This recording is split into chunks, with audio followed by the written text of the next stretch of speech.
Alright, the movie Paul. Now, I have not seen Shaun of the Dead nor Hot Fuzz, so I know this comedic duo has got a lot of background to them. And in this one, they of course are two guys from England who go to the San Diego Comic Convention. I would like to go there one day. And when they show it, I told my wife, I'm like, that's kind of how it would look, but quadruple the amount of people that are there, because they show there being space in between people and the ability to pan a camera around. So they're going to go hit that and then hit all the major UFO sites.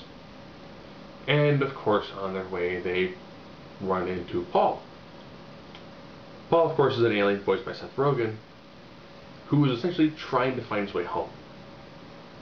So while he's trying to do that, they're also kind of being chased by the military, who wants to get Paul back so they can finally harvest the rest of his abilities and of his talent.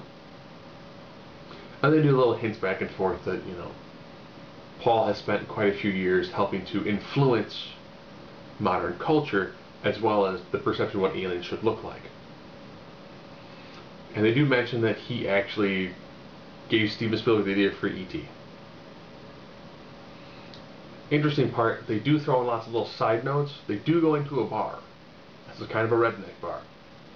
And it is the same music from the cantina scene in Mos Eisley. So they do a really good job on that. The jokes, of course, are kind of on the crude side. We saw the theatrical version, obviously the theatrical run-rated version.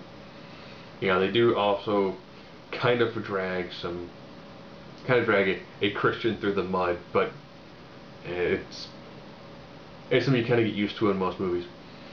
It is got some crude humor to it. Is this, like Bridesmaids? No. It's good, it's entertaining. I found it to be really funny.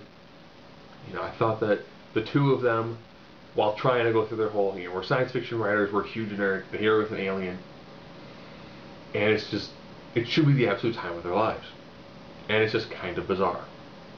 And Seth Rogen's Paul is an absolutely fantastic design for a character. We like all the other aliens. Yeah, since I've been here, they've essentially force-fed how I look to you guys. If you were to see me, you wouldn't, freak out as much. So, good job. I like how they really do close up loops an awful lot. Everything that's discussed actually has purpose and is meaning. That being said, this movie has a lot of foreshadowing. Any dialogue you hear that seems at all significant will be taken care of and will happen towards the end of the movie.